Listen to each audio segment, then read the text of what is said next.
Hi, now that we have figured out कि हम project को किस तरीके से अप्रोच करने वाले हैं, जो उसकी पूरी प्लानिंग है वो हमने कंप्लीट कर ली है।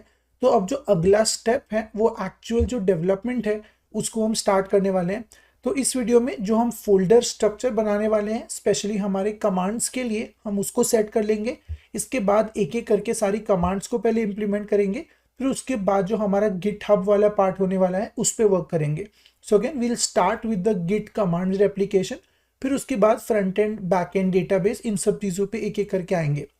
तो सबसे पहली चीज़ जो हम यहाँ पे करने वाले हैं वो है एक बेसिक प्रोजेक्ट को सेटअप कर लेना, राइट। तो मैंने एक नया फोल्डर सिस्टम में बना के VS कोड में ओपन कर लिया है, जिसका नाम यहाँ पे है अपना गिटहब क्लोन, राइट। इसके अंदर अब हम दो सब फोल्डर्स बनाने वाले हैं। एक हमारा फ्रंट एंड का फोल्डर होगा जहाँ पे हमारे UI एलिमेंट्स होंगे, कंपोनेंट्स होंगे, जो रिएक्ट का प्रोजेक्ट है वो होगा, और उसके अलावा एक हमारा बैकएंड का फोल्डर होगा। तो बैकएंड का फोल्डर यहाँ पे हम बना लेते हैं। फ्रंट एंड का फोल्डर जब हम बनाएंगे तो हम डायरेक्टली जो रिएक्ट का प्रोजेक्ट है उसको फ्रंट एंड ही नाम दे देंगे।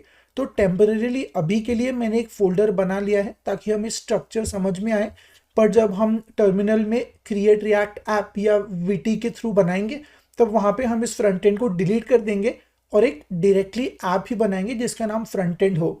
अगर हम ऐसा नहीं करते तो वो नेस्टिंग हो जाती है, फ्रंट एंड के अंदर एक और फ्रंट एंड फोल्डर हो जाता है जो थोड़ा सा कंफ्यूजिंग हो जाता है।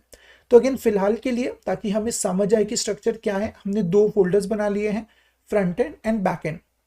इस वीडियो में हम बैक एंड पे फोकस करेंगे। पहले हम जो कमांड्स वाली यूटिलिटी है उसको पूरी तरीके से क्रिएट कर लेंगे और उसके बाद फ्रंट एंड का डिस्कशन करेंगे। तो अब बैकएंड के अंदर जो सबसे पहली चीज़ हमें करनी है वो है हमारा नोड प्रोजेक्ट इनिशियलाइज करना। तो उसके लिए कमांड हमें पता है npm init उसका कमांड है। तो पहले हम cd कर लेंगे बैकएंड फोल्डर में, इसके बाद कमांड प्रॉम्प्ट में मैं लिख दूंगा npm init या टर्मिनल में लिख देंगे along with -y।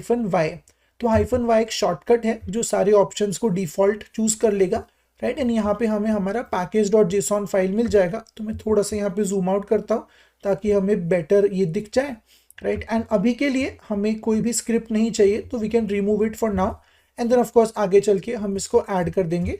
So we want to add a start script, right, जो होगा नोड एंड देन index.js। तो ये टेस्ट को हमने रिमूव करके स्टार्ट स्क्रिप्ट लिख दी है। आगे चल के जब हम टेस्टिंग की बात करेंगे तब हम टेस्ट स्क्रिप्ट भी यहाँ पे लिख देंगे। इसके अलावा अगर आपको कोई भी डिटेल्स यहाँ पे फिल करनी है तो आप कर सकते हैं, राइट। सो ऑथर नेम आप लिख सकते हो, एंड इसके अलावा वर्जन नंबर तो हम टिपिकली यही रखेंगे। अगर आपको कुछ और डिस्क्रिप्शन देना है कि जैसे गिट क्लोन या गिटहब क्लोन तो आप वो चीज़ें यहाँ पे लिख सकते हो, right. So this is done, I will close this of for now. इसके बाद जो नेक्स्ट हमारा स्टार्टिंग पॉइंट होने वाला है दैट इज index.js। तो ये हमने एक नई फाइल क्रिएट कर दी। तो अगेन जो हमने स्टार्ट कमांड यहाँ पे दी थी, this will trigger anything written in this file, right. तो index.js हमारा स्टार्टिंग पॉइंट होने वाला है। अब कई डेवलपर्स इसको server.js भी नाम देते हैं। तो अगर आप server.js लिखते हो तो आपको पैकेज में जाके इसको बदल देना है, instead of index it should be server.js।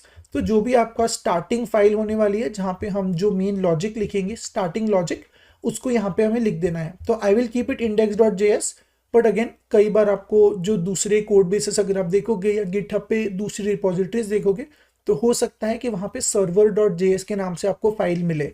तो that is another name that is used, but again we'll stick to index. इसके अलावा जो अगली चीज़ हमें यहाँ पे चाहिए तो इसके अंदर मैं एक सब फोल्डर बना लूँगा जहाँ पे हम हमारा AWS का कॉन्फ़िगरेशन स्टोर करेंगे। तो इसके अंदर मैं एक फाइल बना लूँगा aws-config। Now this will be a JavaScript file जिसमें हम AWS के कनेक्शन का कोड लिखने वाले हैं कि हमारे अकाउंट से कनेक्ट कैसे करना है, बकेट से कनेक्ट कैसे करना है, जो उसका URL है वो क्या होने वाला है, ये सब चीज़ें इस फाइल में लिखेंगे। बट अगेन अभी के लिए हम सिर्फ स्ट्रक्चर सेटअप कर रहे हैं।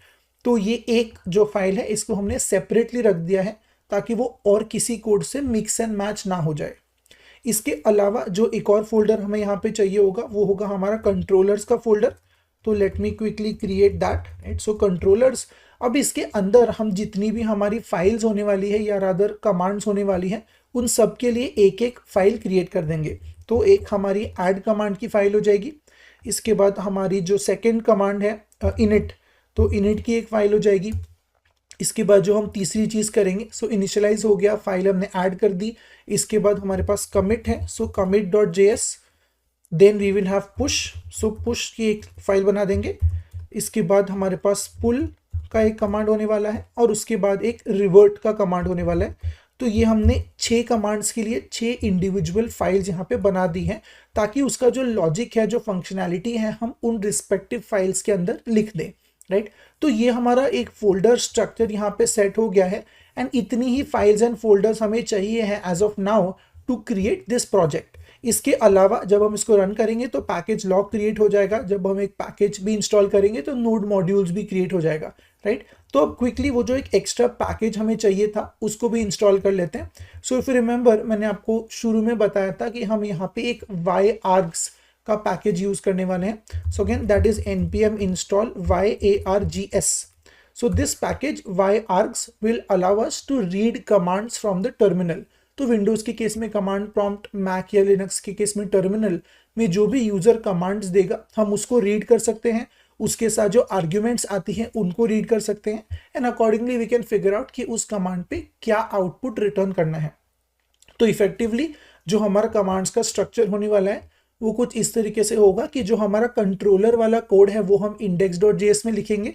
तो यहाँ पे डिसाइड किया जाएगा कि कौन सी कमांड को किस फाइल पे रीडायरेक्ट करना है, राइट। तो फॉर एग्जांपल अगर यूजर ने ऐड कमांड लिखी है तो उसका कंट्रोल add.js को चला जाएगा।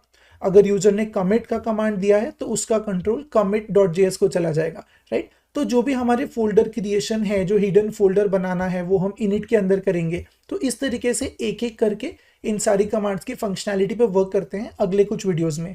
तो आप भी क्विकली ये आपका फोल्डर स्ट्रक्चर कुछ इस तरीके से सेटअप कर लीजिए। इसके बाद अगले वीडियो पे चलते हैं और कंटिन्यू करते हैं।